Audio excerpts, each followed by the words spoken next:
This is Dan Olmsted, historian with the National World War II Museum. Today I am in Menifee, California. Today's date is June 11th, 2015. Sir, what is your name, please? Jack Lawrence Campbell. Jack, where and when were you born, sir? St. Louis City Hospital, December 20th, 1926. So you grew up in St. Louis? Well, we left St. Louis for Southern Illinois. I guess I was about 7. And I went through grade school there until the war started and we moved back to St. Louis. So you grew up in St. Louis then? Well, 7 years, my first 7 years was in St. Louis, then my next 7 or 8 years really was in Southern Illinois. Well, tell me a little bit about your childhood and growing up. That was during the Depression. How did your family Well, I do? really don't start till we actually, when we moved to Southern Illinois, my dad's father had a place there for us to move into and whatever. And it was early 30s, 1933.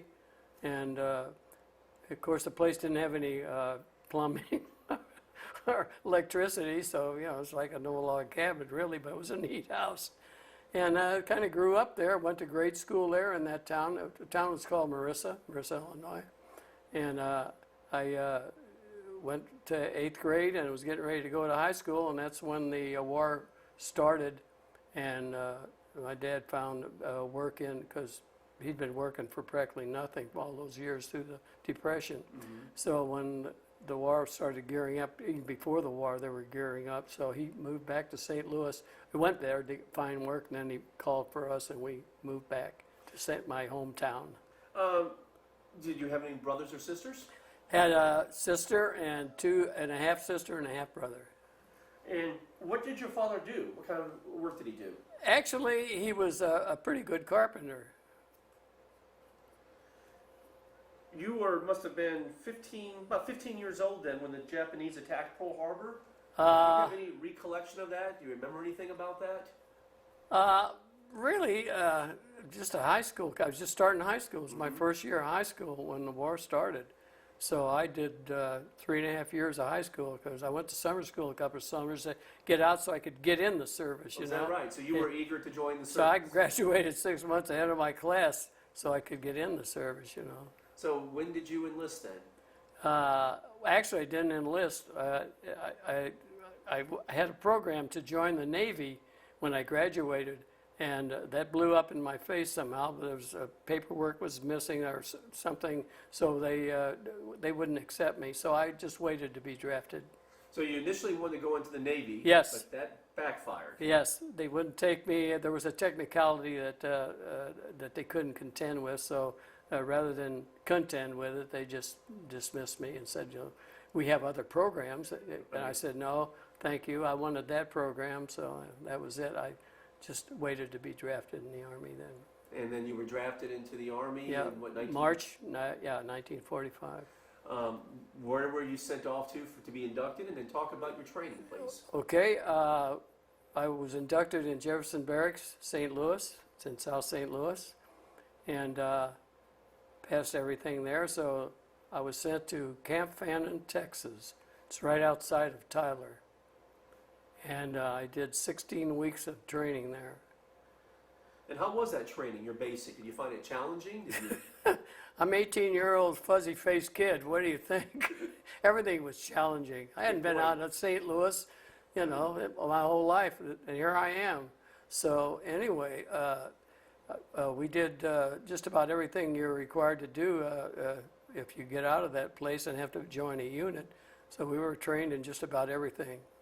Heavy weapons, house-to-house fighting.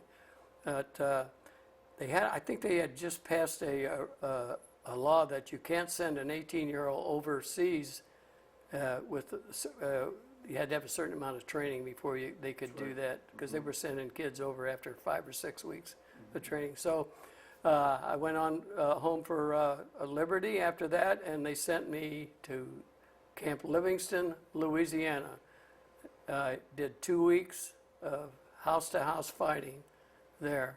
And what time of the year were you in Camp Livingston? Let's see, it was probably July. So it might have been pretty hot and humid then at that time. They had the biggest mosquitoes there you've ever seen in your life. They should have been shooting them down.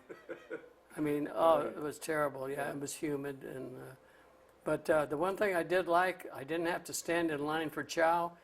You came in, you sat down at a table, and mess cook served you. Oh, wow. That I really loved.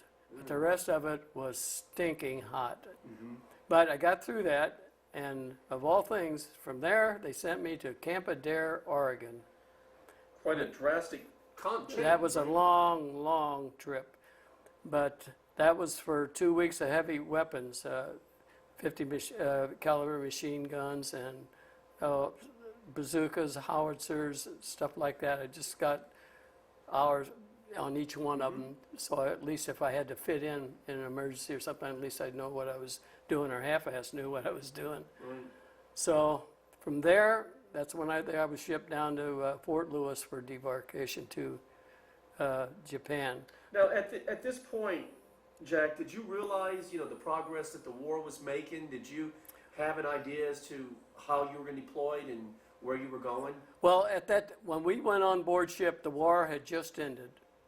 So we knew we weren't going into combat. So that part of it was consoling. I mean, if you're going into combat and you're going to invade Japan, you're going to really think about that every that's moment. my point, right? Because yes. they were expecting an extreme amount of casualties. That's right. To invade Japan. But just before we went on board that ship, that's when the war had ended, and the last bomb and the whole thing, and they said, and I remember hearing it on the radio that the war was over and all that. Must have been kind of a relief. Oh my God, yes. So after that, we were just adrift at sea because there were admirals, generals trying to figure out what to do with all these troops.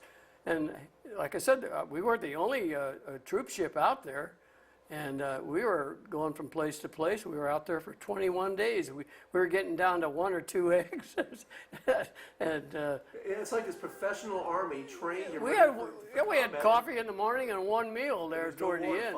Yeah. So we finally landed in Japan, and then we were processed into other units because they didn't need infantry and soldiers anymore for combat. So you were processed into other units. So what unit were you processed into? And well, I was interviewed. It was a big camp.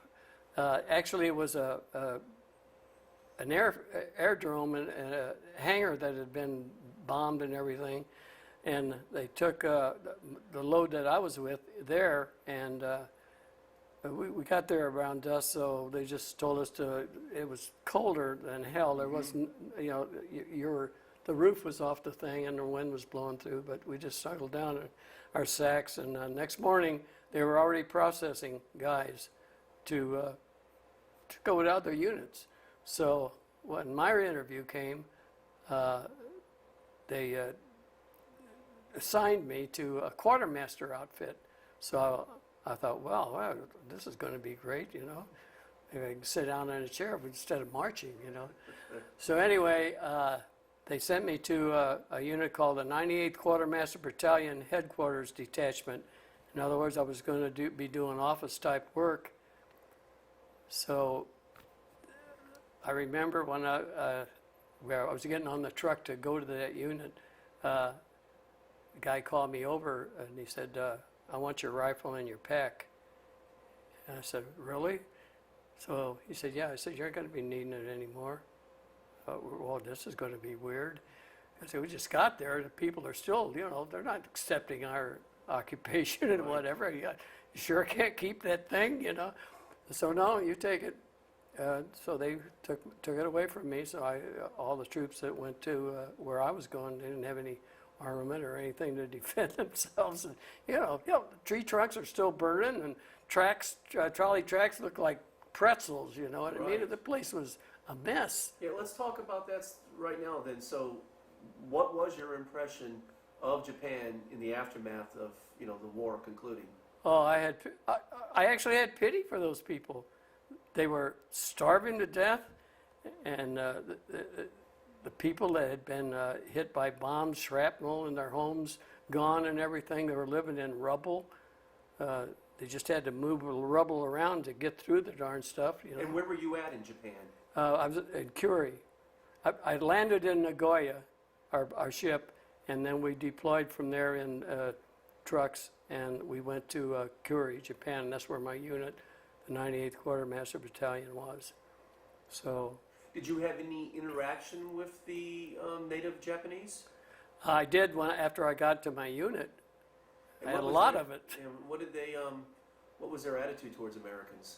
Actually, by then, they had seen that the Americans weren't there to hurt them. You know, the Japanese had told their people how rough we were going to be That's on right. them, and that, you know, we were They were gonna rape inhuman and all murder that. the women and That's right. And so they had a lot of apprehension about that. But once we were there and they got the feel of us, they were like your next door neighbor. I mean, they were friendly and they accepted us. And later on, I taught a class in English for them. oh, really? Yeah, And who were you teaching? I mean, kids. The way, spoils of war. We're teaching them our language then. yeah, we had a woman that came in and got our laundry and did that for us and whatever. And of course, we paid her for it. And one day she approached me that she said, you know, my daughter, I want her to learn English. Do you have any books or something that might help her? And of course, this is all in broken English. Half of it I didn't understand. But I told her, I said, no, that's a good idea. I said, you know, I don't mind teaching your kids English. I said, because I had the time. I says, I'll start a little class for them then. So she thought that was great. So I just took it from there. I started with her daughter, and she brought her 2 siblings. Pretty soon I had about 12 or 15 kids. Now you're doing this on your own time? Yes, on my own time in the rec room of our barracks there. And, oh, they thought that was so great, you know what I mean? And they were teaching me a lot of Japanese at the same time. So we interacted there more or less. And when you weren't teaching the kids Japanese, English, what did you do as a quartermaster? What was your function? What Okay. was your role? Here's a story on that. When I reported, a sergeant took me to the exec's office, and I had my papers and everything. So he told the exec who I was, and he said, "Okay, sit down." And he took my stuff, and he's going through it.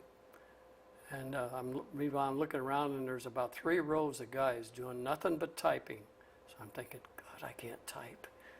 So he got up and he says, follow me. So while we're walking out of the office, I kind of mumble, you know, I don't type. He said, that's okay. That's why I got these guys. Follow me. So he took me to the other end of the compound. Got me in a Quonset hut and had a desk there, and it was really beat up. He said, I want you to make an office out of this. He says, what you're going to do is you're going to service 5 mess halls every day.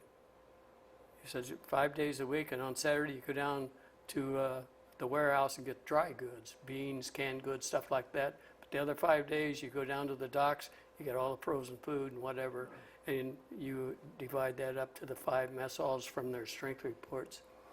So it took me a week or so to get onto that, but after a while, here's another hitch. I said, you know, sir, I don't drive. He said, you will before this day is over. And says, by the way, you're a corporal now. That's when I got So after a week or so, like I said, he taught me how to drive that day. A lot of people did not know how to drive. That's right. Drivers were hard I to learned to come by. drive in a Jeep. And he said, you're going to need a truck too. He says, I'm going to have a guy down at the motor pool take you out and get you used to that 6x, what we called them then. Right. So I did. So pretty soon I had a Jeep and a truck. So whatever I needed to go wherever I had to do. And they gave me a crew of Japanese to do the heavy work. Oh, wow. Bringing the food out, unloading it, and taking it to the mess halls and whatever. Well, let's back up a minute. The food then is coming in from the United States? Yes. Was there a good supply of food? Oh, yes. Fresh food? Oh, they had these big, what do you call it, cold storage. Huge cold storage places down there. And then, of course, they had the big warehouses for the canned goods, the beans, the rice, and stuff like that, dry goods. And, I finally got into that gig, and, it went smooth. I had a camera around my neck all the time.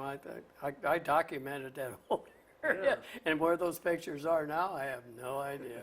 Were you feeding just American military personnel? Were you feeding civilians? in any No, way? no. No. The civilians were getting fed by the black market Yeah. cooks.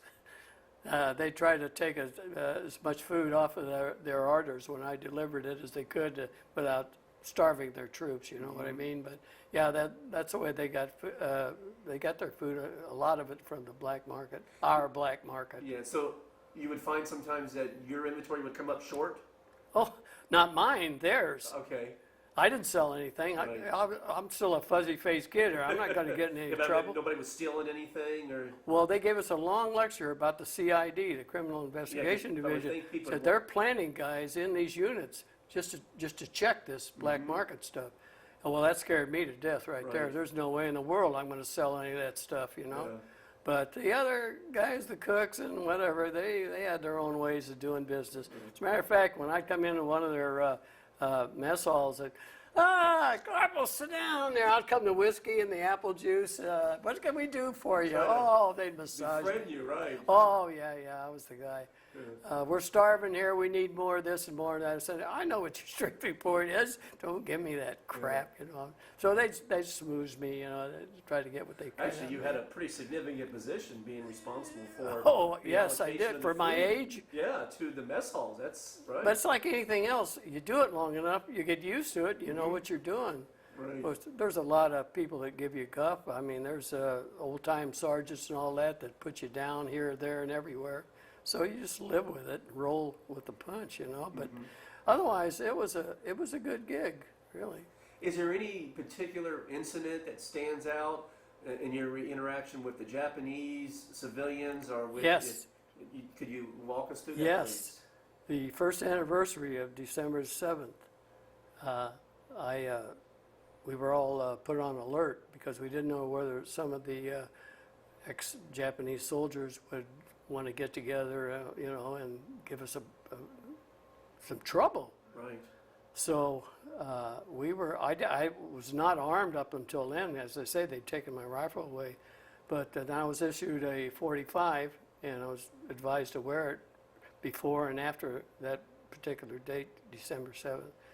So I remember that night of December 7th, I was sleeping. I slept a lot in my office rather than go back to the barracks. So I had my bunk there and I had my office and whatever.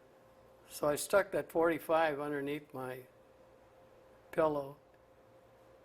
And I don't know, I just hoped and prayed that there was nobody going to give me any crap. Now,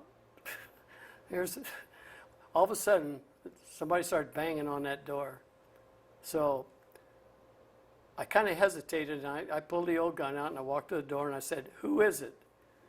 And it says, "It's Doctor," I forget his name. He said, we're coming from the dispensary." He says, we're looking for something to drink. And I thought, well, I'll let them in and see what they're doing. They're officers. Yeah. So we had a doctor who was the dentist. He had a nurse, and there was another doctor. I had never seen him before, and a nurse. And they were pretty well crocked. And they asked me, I guess it was because I was in supply, do I have any whiskey? And I happened to have a quart. And so I provided them in, and I figured, well, the more company I got, the better off I am on this night. So they stayed for quite a while, and they drank most of my booze. And by the time they drove that Jeep down that compound like that, I was, well, thanks for your company. So I went back to bed, and that was it. There were a few incidents, but nothing major that night around the compound. So. Yeah, that brings up a valid point too. Then we talked about the Japanese civilian population, but the Japanese military, as they were assimilated back into the population, do you remember? You know, what was their reaction? How did you have any interaction with the former military? I never did. Yeah. I wouldn't have known an ex-soldier from Right. Adam, so I never had any confrontation with them, any insinuations, attitudes, bad attitudes from them. From the time I landed in there, I got from ignored to friendly. Yeah.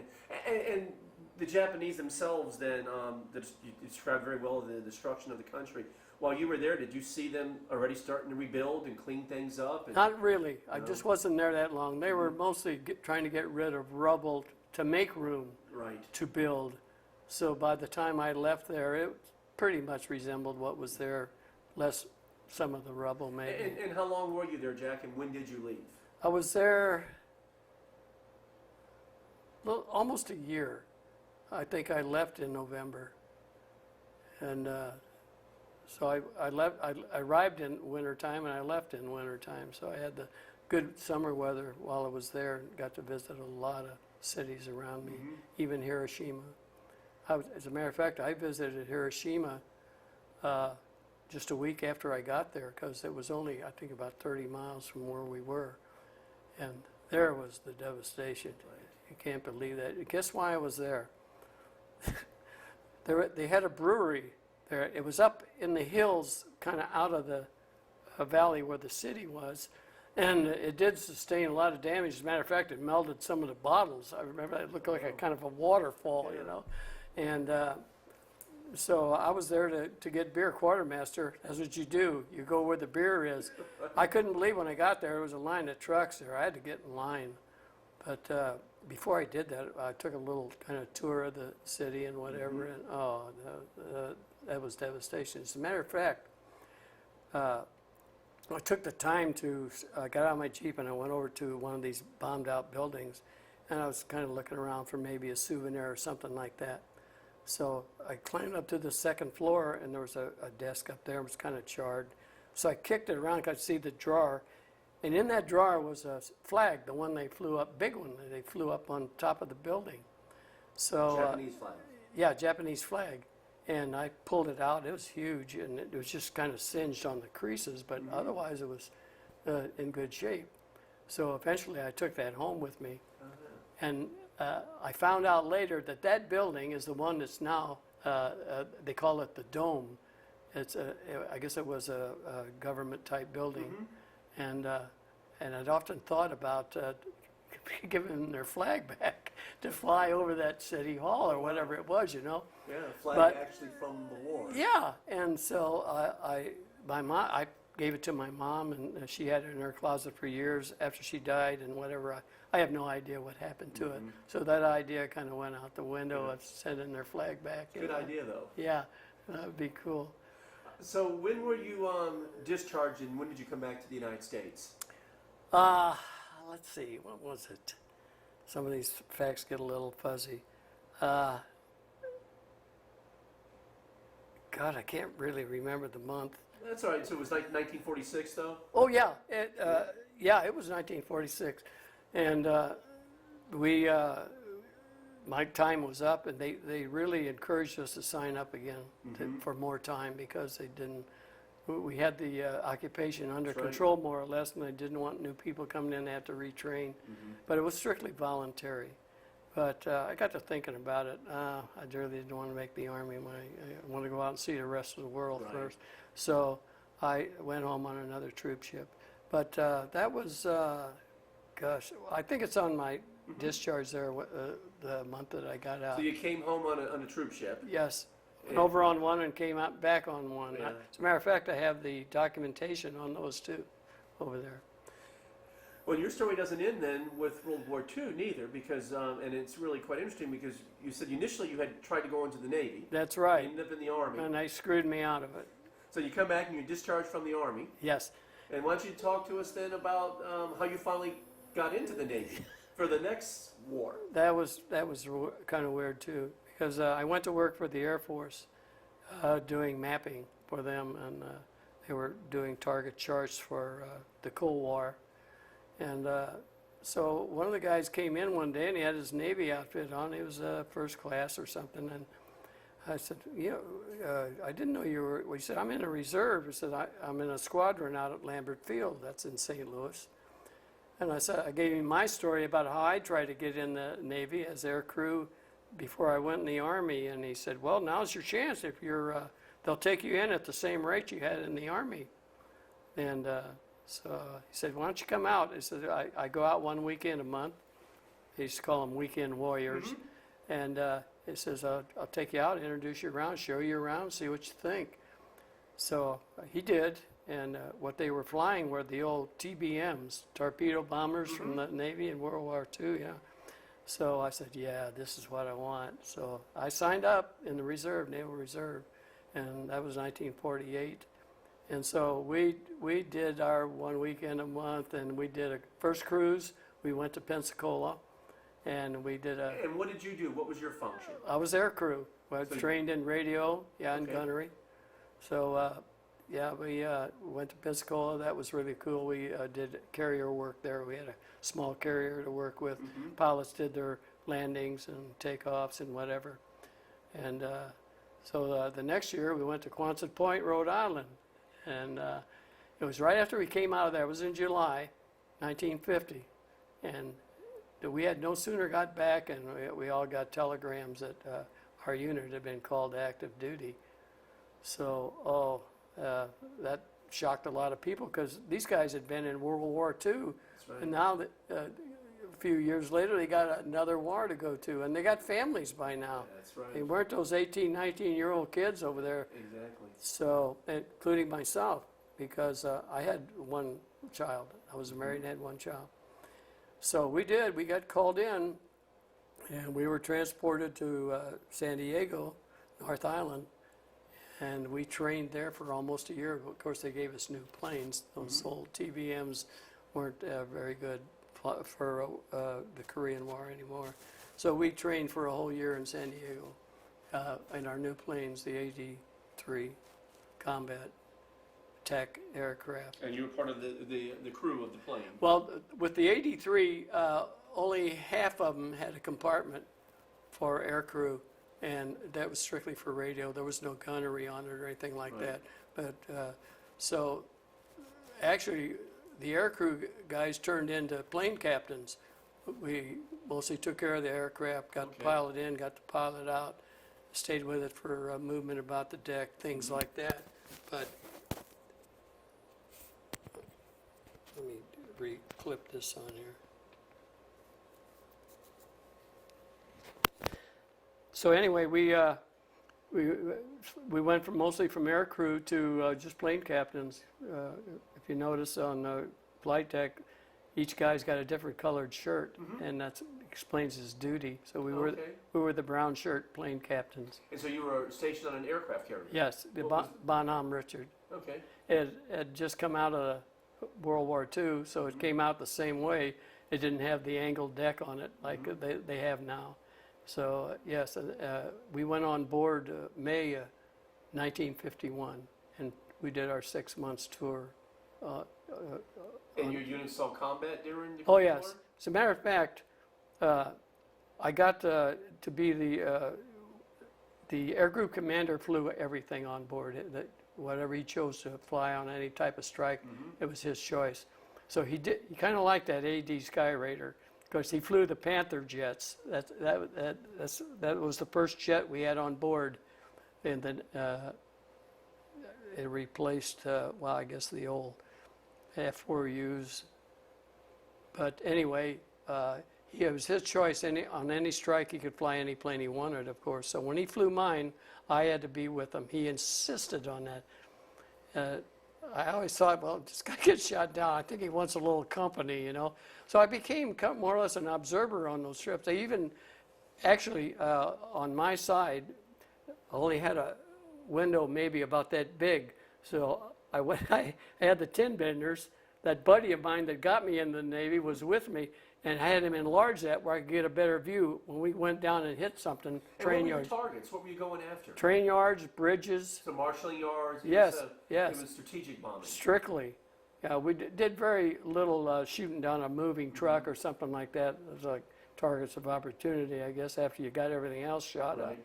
But no, it's mostly bridges and a lot of train yards. So, yeah, so I went to the debriefings with etc. as a. And what was your take, then, just from your opinion, the question, the comparison between World War II and the Korean War? I mean, I don't know if I'm asking that, but properly, but I mean, did you see a difference in the attitude? Like you said, you all were older and more mature. the people fighting the Korean War on our side. They just fought World War II. I mean, was it the same attitude that had prevailed? Amongst the guys, you mean? Yeah, Well, there were a lot more griping because, like I said, these guys had been taken away from their families, right. and here they were out on another war.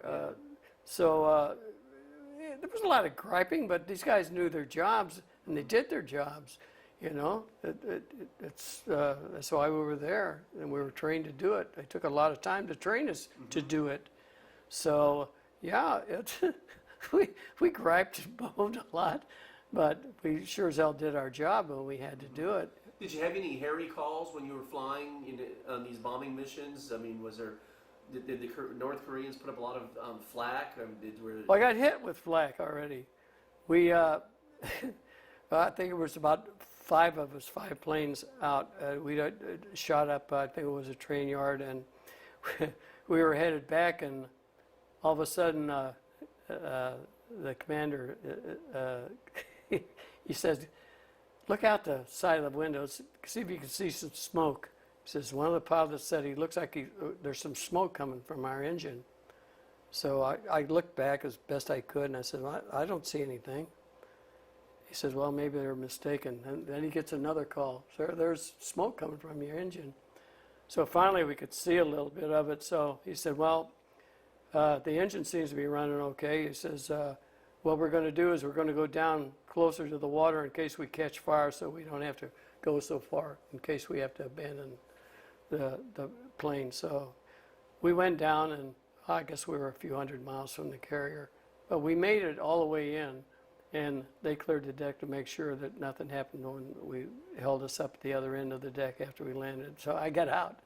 There was, underneath the cowling, there was a hole about the size of a dinner plate, and there was a piece of shrapnel that hung up in there. So eventually, of course, we had to change the whole engine. It gave me some time off. Right. But yeah, that's the only time we ever got hit.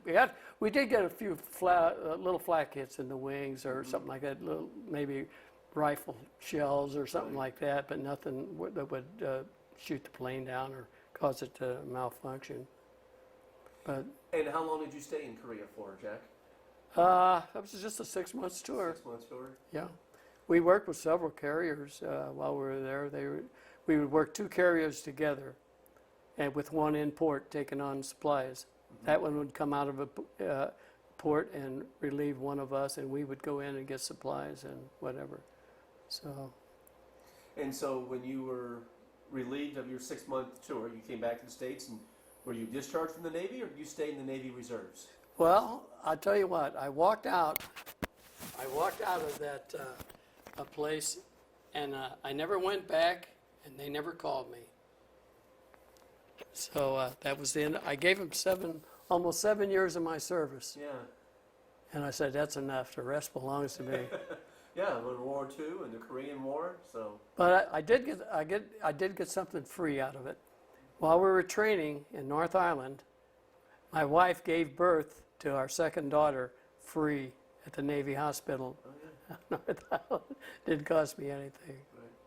Well, in conclusion, Jack, is there any stories you left out, or is there anything you'd like to say, or what do you think back today on World War II and the Korean War? How would you? I just consider myself a lucky guy. I just told you, you're putting your life on the line anytime you fly over enemy territory. Mm-hmm. So you always have to consider that. But after it's all over with, you think, well, that was great. I really enjoyed that. It was apprehensive, involved, and all that kind of stuff. But I enjoyed it because it's in the past. I don't have to relive it or anything, So you do. You look at it that way. Yes, I really enjoyed it. It's what I wanted to do. I always wanted to fly, and I got to do it.